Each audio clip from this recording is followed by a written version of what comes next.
So now we will discuss mixed practice questions, advanced level question, good quality of question of number system.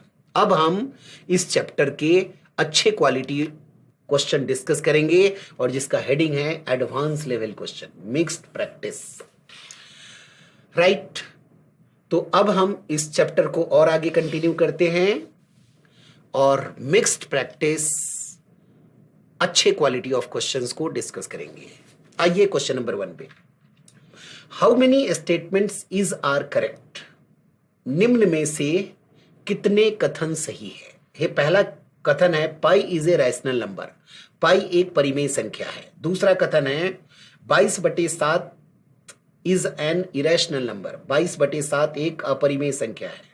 तीसरा कथन है 0 is a rational number, 0 एक परिमेय संख्या है।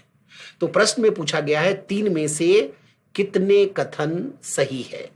ये स्टूडेंट हम पहले कथन पे देखते हैं, पाई इज ए रैशनल नंबर।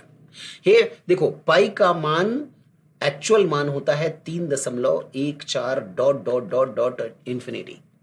ये वास्तव में हम सबने थ्योरी में पढ़ा है कि पाई का जो 22/7 मान होता है वो अप्रोक्सीमेट मान होता है, एक्यूरेट मान जो है वो इरेशनल नंबर होता है, अपरिमेय संख्या।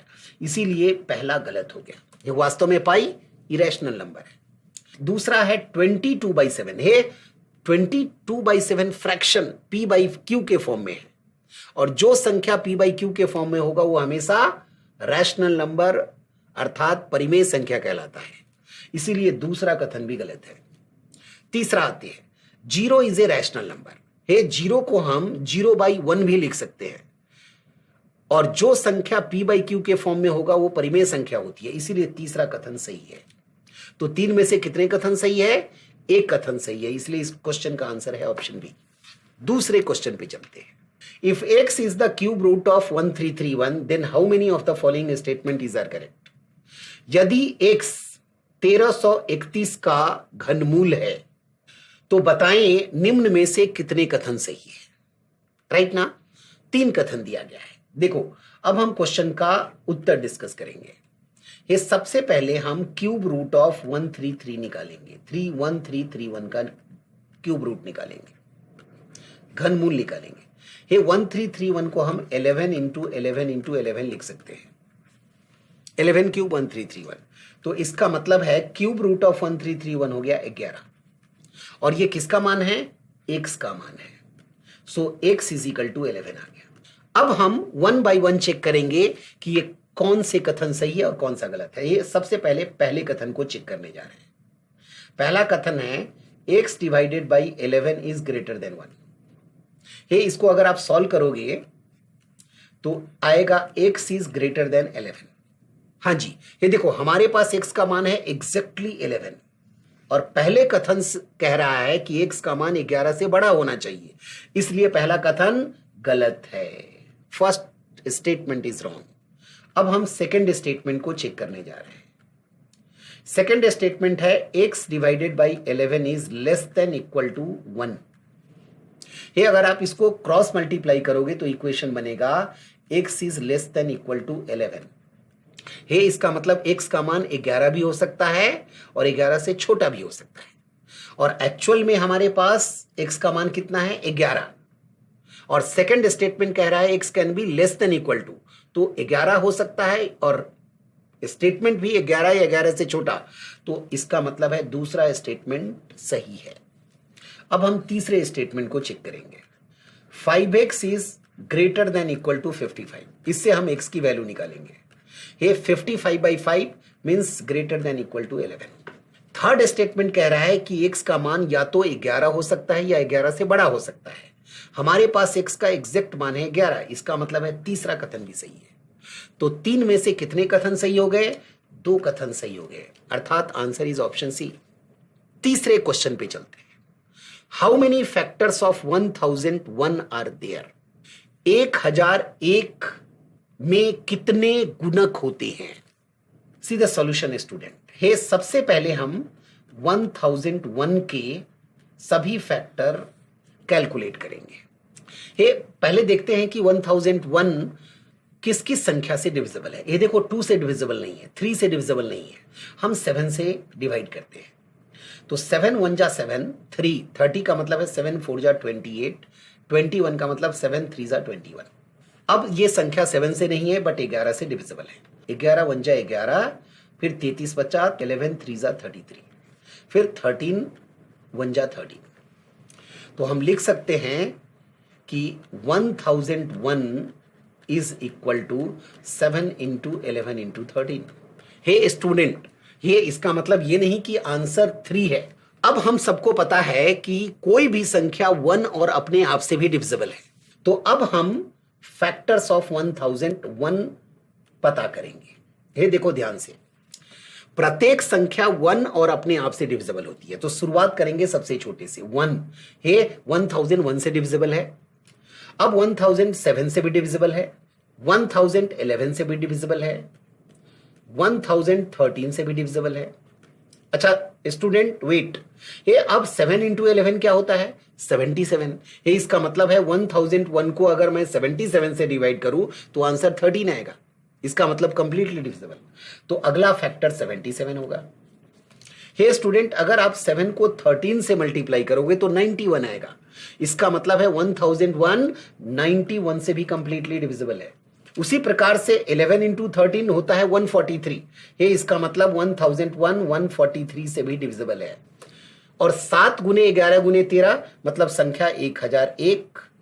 तो इस तरीके से हमने देखा 1001, 1 7 11 13 77 91 143 और 1000 से डिविजिबल है। इसका मतलब है कितने फैक्टर्स हो गए? आंसर हो गया 1001 के कुल 1 2 3 4 5 6 7 8 फैक्टर्स है, 8 गुणक है। Answer is 8। Example number 4, how many digits are required to mark a notebook containing 250 pages? एक नोटबुक जिसमें 250 पृष्ठ है को अंकित करने के लिए कुल कितने अंकों की जरूरत है? Hey student, be careful. Hey इस प्रश्न को 2 बार पढ़े। हे इस प्रश्न को पहले समझने की कोशिश करें। हे ज्यादातर बच्चे इस प्रश्न को ठीक से समझ नहीं पाते। ये क्वेश्चन सिंपल है कि एक नोटबुक है और उसमें 250 पृष्ठ है, 250 पेजेज है। तो अगर मैं उसको मार्क करूं 1 2 3 4 टिल 250, तो 1 से लेकर 250 तक जब हम लिखेंगे संख्या, तो इन संख्याओं को लिखने में आपने कुल कितने अंकों को यूज किया, यही इस प्रश्न का एम है। Right student? तो देखो इस क्वेश्चन को हम कैसे हल करते हैं। एक टेबल बनाते हैं, पेजेस एंड डिजिट्स, कुल अंकों की संख्या पूछा है। देखो अगर मैं पेज नंबर 1 मार्क करूंगा तो इसका मतलब 1 अंकों की जरूरत है। इसका मतलब पेज नंबर 1 से लेकर 9 तक सभी पेजेस पर, सभी पृष्ठों पर 1 अंकों की जरूरत है। तो 1 से लेकर 9 तक कुल कितने पृष्ठ होते हैं? 9 पृष्ठ होते हैं और हर पृष्ठ पर 1 अंकों की जरूरत है। मतलब 1 से 9 पेजेस को अंकित करने के लिए कुल 9 अंकों की जरूरत पड़ेगी। अब स्टूडेंट देखो पेज नंबर 10, अगर मैं पेज नंबर 10 मार्क करूंगा तो मुझे 2 अंक चाहिए। इसका मतलब है 10 से लेकर 99 तक के सभी पृष्ठों को अंकित करने के लिए 2-2 अंकों की आवश्यकता है। तो अब अगला डिस्कशन होगा 10 से लेकर 99 तक।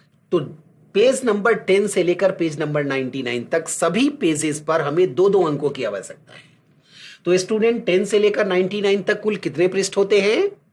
99 - 9, अर्थात 10 से लेकर 99 तक कुल 90 पेजेस होते हैं और हर पेज पर मुझे 2 अंक चाहिए। तो 90 × 2 अर्थात 180 digits required to mark a page from 10 to 99। अब अगला पेज 100 है। देखो 100 मार्क करेंगे तो इसका मतलब है हमें 3 डिजिट चाहिए। तो 100 से लेकर 250 तक जितने भी पेजेस हैं उसमें 3 अंकों की जरूरत है। राइट? तो 100 से 250 तक कुल कितने पेजेस होते हैं? 250 - 99। ये 250 - 99 का मतलब हो गया कितना? 151। राइट? तो 100 से लेकर 250 तक कुल 151 पृष्ठ है। हे 250 में से 100 नहीं, 250 में से 99 घटाना है और हर पेज पर मुझे 3 अंकों की जरूरत है, तो 353 more digits are required. Right student, hey question solve हो चुका है, इसको ऐड कर दीजिए, आंसर आ गया 9 + 180 + 353। ये 3 + 9 12, 1 1 + 5 6, 6 + 8 14, 14 मीन्स 4, 1 1 + 3 4, 4 + 1 5। हे स्टूडेंट ठीक से ऐड करते हैं, राइट। सो 3 + 0 + 9 12, carry 1 1 + 5 6, 6 + 8 14, 4 means 1 1 + 1 2, 2 + 3 5। So 542 digit. So answer है कुल 542 अंकों की जरूरत है। 542 digits are required. Hey option को देखते हैं, 492, 592, 600। इसका मतलब पहला तीनों ऑप्शन गलत है, तो इस क्वेश्चन का विकल्प हो जाएगा नन ऑफ दिस, इनमें से कोई नहीं।